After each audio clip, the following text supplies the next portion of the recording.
I have no idea how many elementary schools and high schools I've visited and worked at, first as a substitute teacher being sent to different schools every day in Boston, and now when I help deliver desks to schools in Malawi where the kids have never seen desks. But it's not all a blur. There are faces and voices I'll never forget, kids indelibly etched in my memory. Like the 7th grader in Roxbury one day who took one look at me when I walked into his classroom in the early 1980s with a full beard and long hair, and he called me Grizzly Adams, an homage, I guess, to the character Dan Haggerty played in the Grizzly Adams TV series. That kid got a big laugh with the Grizzly Adams line, including from me, because, one of my many weaknesses as a substitute teacher was that I thought most of the jokes about me were pretty funny.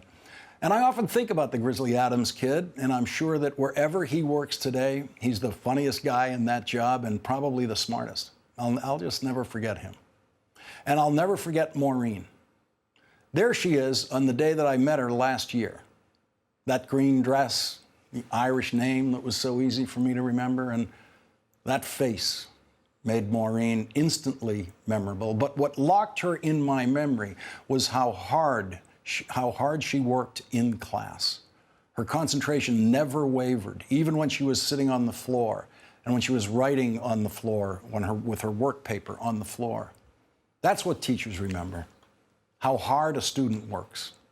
When we delivered desks to Maureen's school last year, Maureen was the first student to get right to work on her new desk. That green dress was her only outfit then. Like most of the kids in her class, Maureen had no shoes. Now Maureen is in 2nd grade. She grew out of the green dress, but she used pieces of it to give her new school dress some style. And now Maureen has her first pair of shoes. Math is one of her favorite subjects.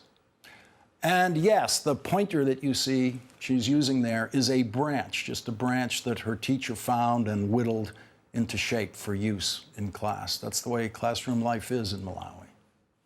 Maureen is shy. She speaks very softly. Here she is last month telling us what she wants to be when she grows up.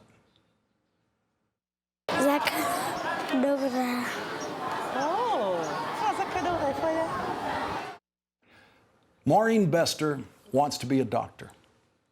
And you're helping her get there with your contributions to the K.I.N.D Fund. Kids in Need of Desks is a partnership I created with UNICEF to provide desks to schools in Malawi. You can contribute at lastworddesks.msnbc.com. The desks are made in Malawi by workers who have those jobs thanks to your kindness. In Malawi, public education is free for primary school, but not for high school. The high school graduation rate for boys is double the graduation rate for girls. That's why the K.I.N.D Fund provides scholarships for girls to attend high school. We'll be there for Maureen when she goes to high school. You can contribute any amount toward a desk or a scholarship in the name of anyone on your holiday gift list, and UNICEF will send them an acknowledgement of your gift. Thanks to your generosity, we now have 3,181 girls attending high school, and we have delivered over 200,000 desks. We have been able to do this because you have supported K.I.N.D since I announced it on this program 7 years ago. This week, we crossed a milestone that I could not have imagined when we began. Since we began Kids in Need of Desks, you have now contributed more than $15 million. Our total, as of tonight, is $15,101,109. The workers who now have jobs building the desks, thank you. The teachers who have desks in their classrooms for the first time, thank you. The students, thank you. I thank you.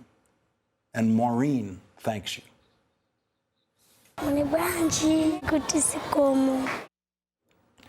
Dr. Maureen Bester. I love the sound of that. Maybe someday, with your help, she will be Dr. Maureen Bester. Maureen Bester gets tonight's last word. The 11th hour with Brian Williams starts now.